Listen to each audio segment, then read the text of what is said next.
आकाशवाणी नागपूर. राम औरंगाबादकर आपल्याला प्रादेशिक बातम्या देत आहे. ठळक बातम्या. आदिवासी सक्षमीकरणासाठी पंतप्रधान नरेंद्र मोदी उद्या सुरू करणार विशेषीकृत असुरक्षित आदिवासी गट विकास अभियान. विकसित भारत संकल्प राज्यव्यापी यात्रेला नंदुरबारमधून सुरुवात. गडचिरोलीच्या वैरागड आणि पोटेगावमध्ये देखील होणार प्रारंभ. राज्य शासनाकडून धान आणि भरड धान्याच्या किमान आधारभूत किमती जाहीर. आणि दिवाळीच्या दिवशी नागपूरच्या हवेच्या प्रदूषणाचा निर्देशांक 260 वर. अकोल्यात देखील प्रदूषण धोक्याच्या पातळीवर.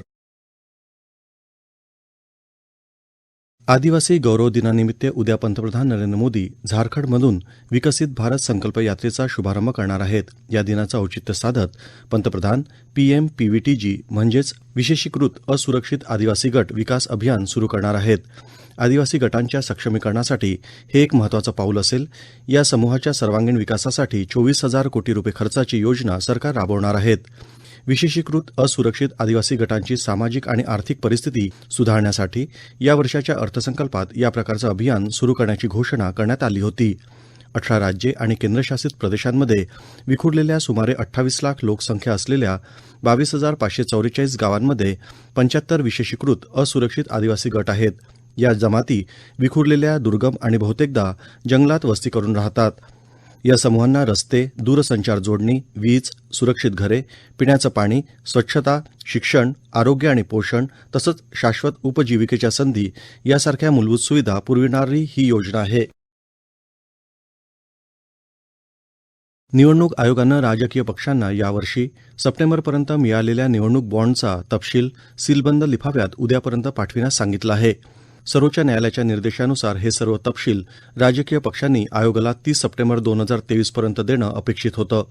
सर्व राजकीय पक्षांच्या प्रमुखास लिहिलेल्या पत्रात निवडणूक आयोगानं राजकीय पक्षांना मिळालेल्या सर्व देणग्या, देणगीदार यांचा सविस्तर तपशिलासह माहिती सादर करण्याचे निर्देश दिले आहेत.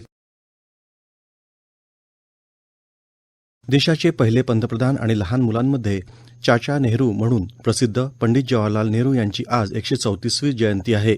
हा दिवस देशभर बाल दिन म्हणून साजरा केला जातो. राष्ट्रपती द्रौपदी मुर्मू आणि पंतप्रधान नरेंद्र मोदी यांनी ट्विट संदेशाच्या माध्यमातून पंडित नेहरूंना अभिवादन केलं. नवी दिल्लीत यानिमित्त आयोजित करण्यात आलेल्या विशेष कार्यक्रमात राष्ट्रपतींनी शालेय विद्यार्थ्यांशी संवाद साधला. व्यक्तिमत्व विकासासाठी भरपूर खेळण्याचा, वाचन करण्याचा सल्ला राष्ट्रपतींनी मुलांना दिला आहे. पंडित जवाहरलाल नेहरू यांची जयंती नागपूरच्या विभागीय आयुक्त कार्यालय आणि जिल्हाधिकारी कार्यालयात आज साजरी करण्यात आली. उपायुक्त प्रदीप कुलकर्णी यांनी विभागीय आयुक्त कार्यालयात तर संजय गिरी यांनी जिल्हाधिकारी कार्यालयात पंडित जवाहरलाल नेहरू यांच्या प्रतिमेस पुष्पहार अर्पण करून अभिवादन केलं. संत गाडगेबाबा अमरावती विद्यापीठात देखील आजीवन अध्ययन आणि विस्तार विभागाचे संचालक डॉ. श्रीकांत पाटील यांनी पंडित नेहरू यांच्या प्रतिमेचं पूजन, पुष्पार्पण करून विद्यापीठाच्या वतीनं अभिवादन केलं. NADT अर्थात राष्ट्रीय प्रत्यक्ष कर अकादमी नागपूर यांनी भारतीय महसूल सेवेच्या 77व्या तुकडीच्या नव्यानं सामील झालेल्या अधिकारी प्रशिक्षणार्थी आणि भूतान रॉयल सर्व्हिसच्या 2 अधिकाऱ्यांचं स्वागत केलं. या तुकडीत 35% महिला असून 23% अधिकारी प्रशिक्षणार्थी हे ग्रामीण भागातील आहेत, तर 2/3 अधिकारी अभियांत्रिकी पार्श्वभूमीचे आहेत. विकसित भारत संकल्प यात्रेला उद्या सुरुवात होत असून पंतप्रधान नरेंद्र मोदी यांच्या हस्ते दूरस्थ पद्धतीनं या यात्रेचा प्रारंभ होईल. शासनाच्या योजनांचा लाभ पात्र लाभार्थ्यांपर्यंत पोहोचविण्याच्या उद्देशानं विकसित भारत संकल्प यात्रा ही देशव्यापी मोहीम राबविण्यात येत आहे. राज्यव्यापी मोहिमेला नंदुरबारमधून सुरुवात होईल. उद्या नांदेड जिल्ह्यात किनवट इथून देखील यात्रेची सुरुवात होत आहे. या यात्रेच्या माध्यमातून आरोग्य, कृषी, आवास, आयुष्यमान भारत, PM गरीब कल्याण अन्न योजना, PM विश्वकर्मा, जनधन योजना, अटल पेन्शन योजना, विमा योजना, PM पोषण अभियान, दीनदयाल अंत्योदय योजना आदींचा लाभ नागरिकांपर्यंत पोहोचविला जाणार आहे. या योजनांची माहिती देणं, अर्ज भरून घेणं इत्यादी उपक्रम यात राबविले जाणार आहेत. आदिवासी विभागासाठी विशेष योजना, स्कॉलरशिप योजना, वंदन योजना, उज्ज्वला योजना अशा विविध विभागांच्या योजनांचा यात समावेश असेल. गडचिरोली जिल्ह्यात आरमोरी तालुक्यातील वैरागड आणि गडचिरोली तालुक्यातील पोटेगाव इथं देखील यात्रेचा आरंभ होणार असून ही मोहीम गडचिरोली जिल्ह्यातील अहेरी, आरमोरी, भामरागड, चामोर्शी, धानोरा, एटापल्ली, गडचिरोली, कोरची, कुरखेडा, सिरोंचा या 10 तालुक्यातील 422 ग्रामपंचायतींमध्ये राबविण्यात येईल. या कार्यक्रमादरम्यान आरोग्य शिबिर, कृषी विषयक सादरीकरण, सांस्कृतिक कार्यक्रम आणि उत्कृष्ट कामगिरी केलेल्या महिला, खेळाडू, विद्यार्थी इत्यादींचा सन्मान केला जाणार आहे.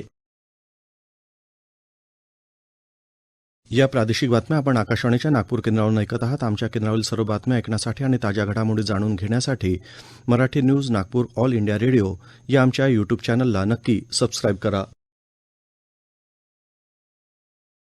राज्य शासनानं धान आणि भरड धान्याच्या किमान आधारभूत किमती जाहीर केल्या असून राज्यात खरेदी केंद्र सुरू करून किमान आधारभूत किंमत खरेदी योजनेअंतर्गत धान्याची खरेदी करण्यात येणार आहे. यात धान 2,183 रुपये प्रति क्विंटल, अ दर्जाचं धान 2,203 रुपये, संकरित ज्वारी 3,180 रुपये, मालदंडी ज्वारी 3,225 रुपये, बाजरी 2,500 रुपये, मका 2,090 रुपये, तर नाचणी 3,846 रुपये प्रति क्विंटल याप्रमाणे खरेदी करण्यात येणार आहे.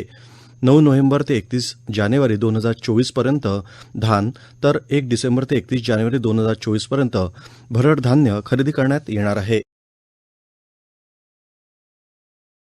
बलिप्रतिपदा अर्थात दिवाळीचा पाडव्याचा सण आज साजरा होत आहे. विक्रम संवत कालगणनेनुसार हा वर्षाचा पहिला दिवस मानला जातो. यानिमित्त देवदर्शनासाठी मंदिरामध्ये भाविकांनी गर्दी केली आहे. पाडव्यासह गोवर्धन पूजा देखील आज संपन्न होत आहे. गोवर्धन पूजेमध्ये गौधन म्हणजेच गायीची पूजा केली जाते आणि गायीला लक्ष्मीचं रूप देखील म्हटलं जातं. नागपुरातील श्री पोद्दारेश्वर राम मंदिरात अन्नकूट महोत्सवाचं आज आयोजन करण्यात आलं होतं. यावेळी भगवंताला विविध प्रकारच्या अन्नपदार्थांचा नैवेद्य दाखविण्यात आला. स्वामीनारायण मंदिरात देखील या उत्सवाचं आयोजन करण्यात आलं. दिवाळीच्या पार्श्वभूमीवर नागपूर शहराला स्वच्छ, सुंदर आणि स्वस्थ साकारण्यासाठी मनपाचे स्वच्छता दूत, सफाई कर्मचारी आणि अधिकारी आपली सेवा तत्परतेनं प्रदान करत आहेत. दिवाळीनिमित्त विविध भागात होणाऱ्या अस्वच्छतेचा नायनाट करण्याकरता नागपूर मनपाचे 5,150 कर्मचारी सेवा देत आहेत. दरम्यान शहरातील प्रदूषणाच्या अनुषंगानं मनपा आयुक्त आणि प्रशासक डॉ. अभिजित चौधरी यांनी नागपूरकरांना पर्यावरणपूरक दिवाळी साजरी करावी, तसंच निर्देशित वेळेत आणि कमीत कमी फटाके फोडावेत असं आवाहन केलं आहे. एकदिवसीय क्रिकेट विश्वचषक स्पर्धेचा पहिला उपांत्य सामना उद्या भारत आणि न्यूझीलंड संघादरम्यान होणार आहे. मुंबईत वानखेडे मैदानावर दुपारी 2 वाजता सामन्याला सुरुवात होईल. विश्वचषक स्पर्धेत उपांत्य फेरीत दुसऱ्यांदा भारत आणि न्यूझीलंडमध्ये सामना होणार आहे. तर स्पर्धेतला दुसरा उपांत्य सामना परवा गुरुवारी ऑस्ट्रेलिया आणि दक्षिण आफ्रिका संघादरम्यान खेळला जाणार आहे. दरम्यान आंतरराष्ट्रीय क्रिकेट परिषदेच्या हॉल ऑफ फेममध्ये भारताच्या उत्कृष्ट कामगिरी करणाऱ्या 2 क्रिकेटपटूंचा समावेश करण्यात आला आहे. माजी सलामीवीर वीरेंद्र सहवाग आणि माजी महिला कसोटी कर्णधार डायना एडल्जी यांना हा मान मिळाला आहे. उद्या मुंबईत वानखेडे मैदानावर होणाऱ्या सामन्यादरम्यान या खेळाडूंना हा सन्मान प्रदान करण्यात येईल. दिल्ली, मुंबईप्रमाणे नागपूरचे वातावरणही प्रदूषित होत असून दिवाळी सणाच्या उत्साहात लोकांनी मोठ्या प्रमाणात फटाक्याची आतिषबाजी केली. परिणामस्वरूप लक्ष्मीपूजनाच्या दिवशी नागपूरच्या प्रदूषणाचा निर्देशांक सरासरी 260 AQI वर पोहोचला. विशेष म्हणजे महाल आणि रामनगर परिसरात प्रदूषणाचा स्तर सर्वाधिक नोंदवण्यात आला. नागपूरप्रमाणेच अकोला इथं देखील वायू गुणवत्ता निर्देशांक चिंताजनक असल्याचं आमच्या प्रतिनिधींनी कळवलं आहे. वाढत्या धुळीकणांमुळे देशभरातल्या मोठ्या शहरांमध्ये हवा प्रदूषणाची धोकादायक पातळी गाठली गेली आहे. हे प्रदूषण कमी करण्याच्या दृष्टीनं शासनामार्फत विविध पातळीवर उपाययोजना करण्यात येत आहेत.